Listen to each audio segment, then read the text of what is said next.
Uh, Good afternoon. My name's Noah. I'm an alcoholic. And my name's Gabe. I'm a codependent. Um, does it sound good?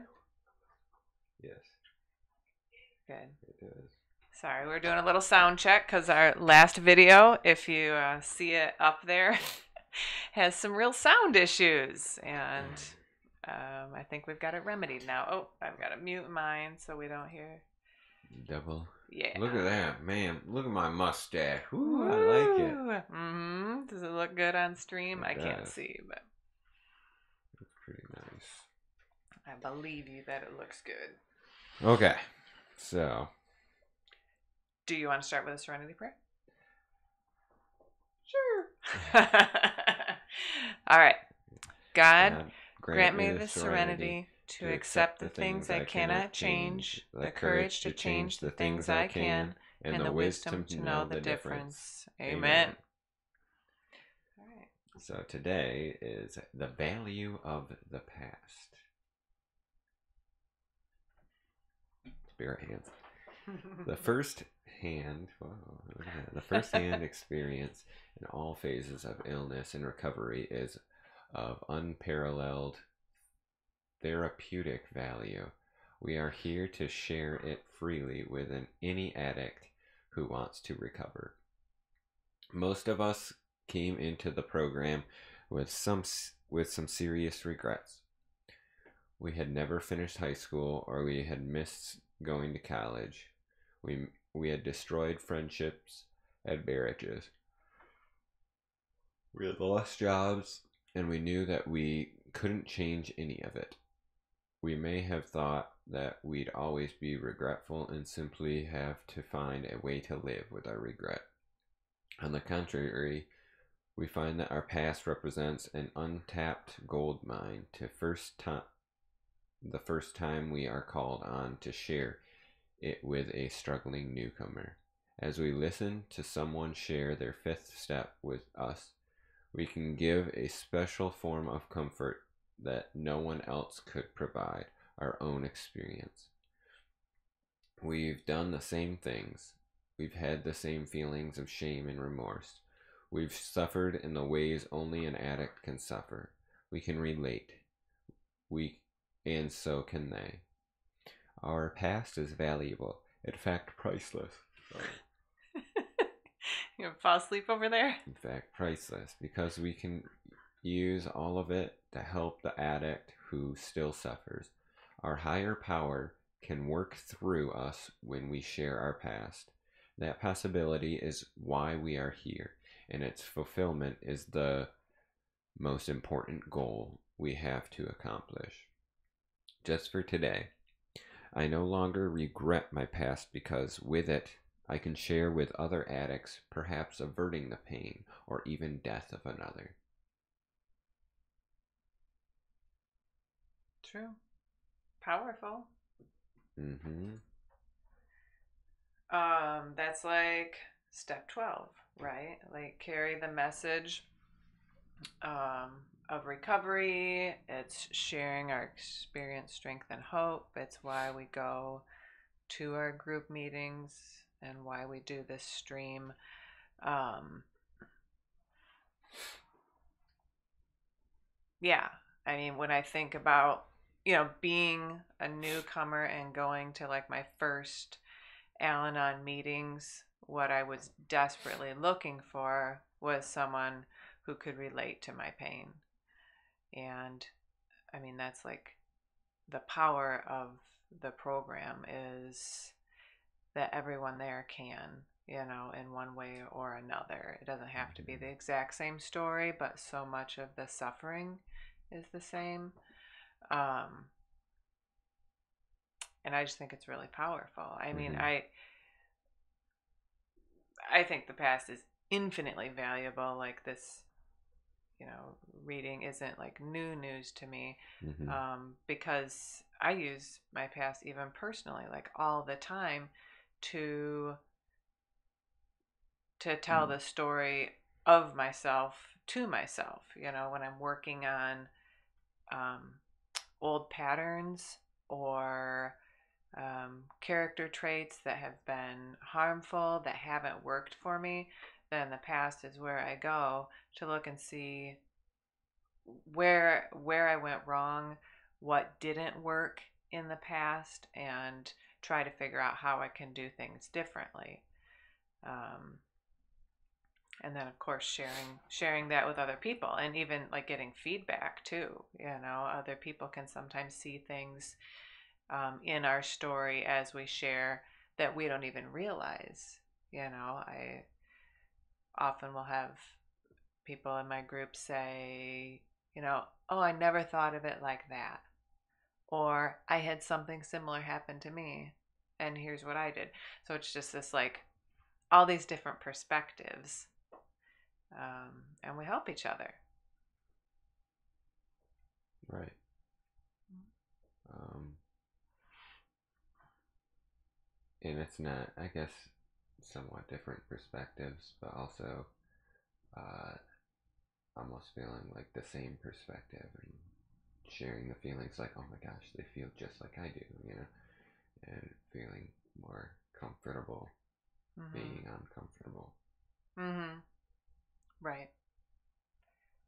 Yeah, absolutely. I mean, there's nothing more powerful than being, in a room of people who've been through what you've been through, and you don't have to have any reservations about sharing. Like I think when I'm in any other kind of social setting, I don't know where people are coming from, with addictions and dependencies and stuff. I have no idea where Right. they're at, so I feel more reserved, more like, you know, I want to protect myself. I don't want to put my story out there and have to, um, hear a lot of like shaming and rejection.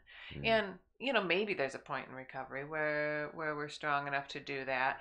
But I think initially, just being in a group of people who can only relate. I mean, everyone there knows and feels what you feel is so powerful. Yeah, I agree. Mhm. Is that all you got?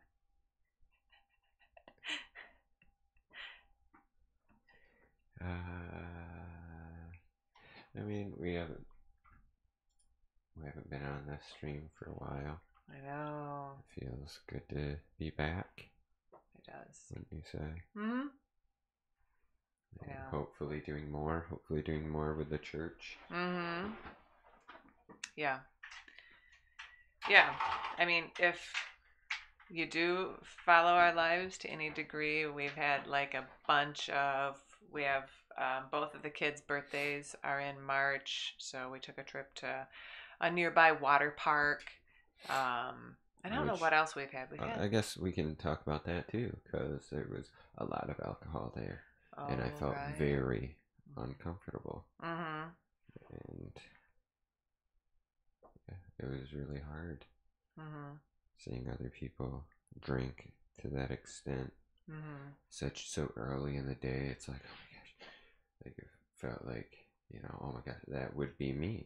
I felt, a little left out, but also being able to like, that was me, that like right there, but Mm-hmm. just every day, not just Mm-hmm. for a trip Mm-hmm. or whatever. Mm-hmm. And it was really hard not to judge other people and feel like, oh, I'm better than them because I don't drink now or whatever. It's, Mm-hmm.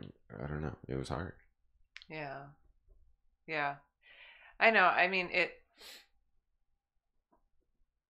was it surprising to you? Because it was surprising to me, kind of the scale of that. Like we go Right, to yeah. restaurants and stuff where there's alcohol. Yeah.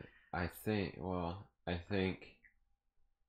somebody in my meeting Friday said that if I would have looked, I could have found people that weren't drinking and that were possibly in Mm-hmm. AA, but that's not what I noticed. Like I was too Mm-hmm. focused on everybody that was actually drinking rather than looking Mm-hmm. for the other way around. Right.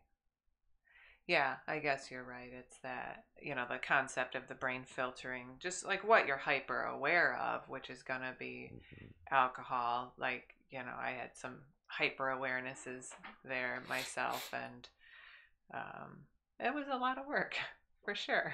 Yeah, I think it was altogether was good for both of us, both Hmm. of our recovery. Hmm. Yeah. Yeah, I mean, for me, like the greatest thing I got out of it was just spending time together as the like blended family that Hmm. we are, Yeah. because we had so many missed experiences like that. Yeah. Um, so it was healing in that way, I Yeah. think. And then, yeah, I mean, just like stretching our recoveries, like getting out there, because not every situation is going to be, you know, a dinner down at our local recovery center where everyone is all about recovery. Hmm. That's not what's out there in like mass population. So I think it was good to just kind of see um, what it's like to be among Hmm. the people, all kinds of people at all different levels of sobriety or lack thereof or whatever. Um, yeah, yeah, it was definitely something, but it was good too. A lot of fun. Hmm. Um, yeah, yeah. I don't have much else to say about that. Okay. How about you? Anything else that you want to address? No. We got our meeting tonight. Mm-hmm. We do. We also have like a couples phone group that we do. So we're we're pretty steeped in recovery, Sunday I'd is like, say. well, I guess normally I don't think we do this stream on Sundays Not always. Yeah. because I it's don't like know. usually because church and Right. our other group. Right. Yeah. But we're trying to Right. get our feet wet again. Yes. Yes. Get back into it. Um, I mean, we're this is like so many topics that we're hitting up today, but as you know, I journal every morning, Oh, like I didn't know that. a little quiet time first thing in the morning. This is an important practice to me. I got it from, I have to give credit to Mel Robbins, who advises first thing in the morning before the day takes over, the concerns, the needs, wants of others, emails, social media, everything. Um, to take that first few minutes, and well, for me, I do higher power first. I don't think she says that, but she says take it for yourself. And then I journal for myself just to kind of center myself, decide what I would like to do with the day, what kind of attitude I want to have, what kind of like emotional, mental, physical state I'm kind of starting the day out with. Because sometimes it can even start out, real bad, and I'm working on, how to move that into a positive space. But anyway, so I was doing some journaling this morning, and the past thing kind of fits in because I was thinking about as a codependent, I always feel like, and it might, I don't know if it's just me or like if a lot of codependents feel this way. I feel like a secondary addict almost, because like alcoholics, drug addicts, you've got your substance. So it's like real obvious, to say, Hmm. this is my addiction, this is what I deal with, and there's recovery programs for it everywhere, and there are codependency recoveries now, but it's still not as, I don't think, as mainstream or as visible. Hmm. So when I come on here and say I'm a codependent, um, I feel somewhat in a defensive position of like, She's addicted to other people in her lives. yes, yeah, yeah, She's addicted to finding that love. She mm-hmm. needs that love Right, from right. other Filling people. filling from the external instead of being full from the inside. Um, but so I was journaling about that this morning and trying to, come to a place of acceptance of myself, the way that I function, and how I might like to move differently in the future. But I was just journaling about that search for connection and love, my history of always making my life be about someone else, and never, stopping to say, what about me? What am I supposed to be doing with this life? Am I supposed to be just an accessory to the next guy who comes along, where I absorb all his issues, his wants, his needs, his life, and I call it mine? And how sad is that? And it's very hard. I mean, it's hard for me to like even admit that that's how I've spent my life, because that's, I mean, pretty embarrassing and countercultural. Now we're in like a power of the individual kind of place in history, and women in particular, like girl power. We don't need a man. I can take care of myself.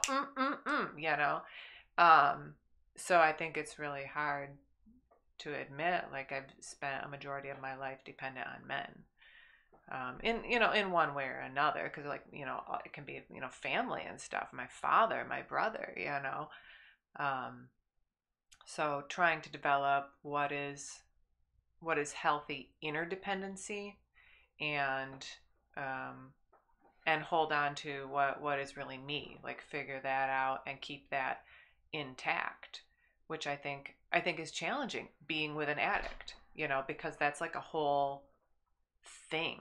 Like, it really feeds the codependency thing, because it's like there's a whole world built around, for you it's alcoholism. There's a whole world around alcoholism of knowledge, experience. There's literature up the butt you can read all day.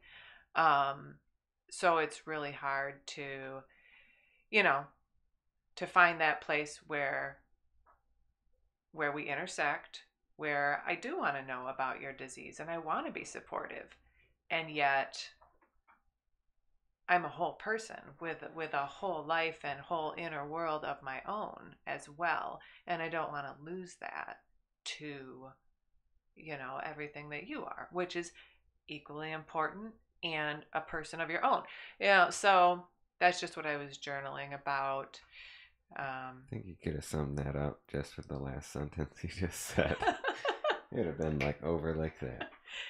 That's what I think you should work on. Oh, thanks. No, It's to help catch people's attention. Because when you ramble on, I mean, that's just for me.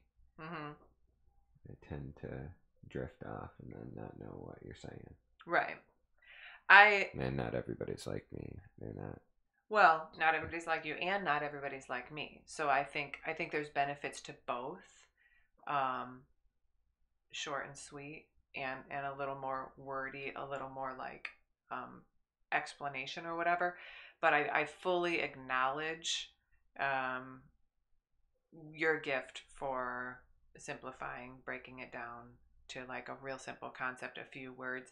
And I've really started to notice that more, whereas in our past relationship, I saw it as a real deficit, like, you don't have enough words. What's wrong with you? But now, I think the same thing about you. She has so many words. Why can't she just say what she wants? Right. But What's I'm starting wrong to with her? see, I'm starting to see the value in that, if we have a talk about an issue, or like, we do those little like question fill in things at church, like your thoughts, your answers to life tough questions are literally like a Right. sentence, and Okay. it's right there. My sentences are short. Yours are longer. I got it. That's all. Okay. I'm just saying, I appreciate that about you. Okay. I appreciate you shortening your sentences. That's nice. Hey. Well, and I appreciate you To help me better understand. Okay. And I appreciate you trying to share more, because I didn't always even get the sentences in the past, it'd just be nothing. So I do appreciate that. And Right. Okay. You appreciate it. I feel like I need to just keep talking so that because do it. you tend to now this is just going into like a podcast or something, just talking about anything and everything. Just rambling on about nothing. That's usually what podcasts are. Anyways, okay, let's end with the Lord's Prayer. Okay. Yeah. Sounds good. And then sign off. Okay. Yeah.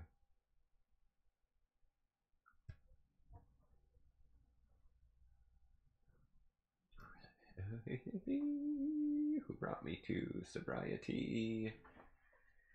Our Father, who art in heaven, hallowed be thy name. Thy kingdom come, thy will be done, on earth as it is in heaven. Give us this day our daily bread, and forgive us our trespasses, as we forgive those who trespass against us. And lead us not in temptation, but deliver us from evil. For thine is the kingdom, the power, and the glory forever. Amen. All right. We'll be back. Hopefully, we won't take as long a break this time. Have a great day. Have a great day. I get the last word.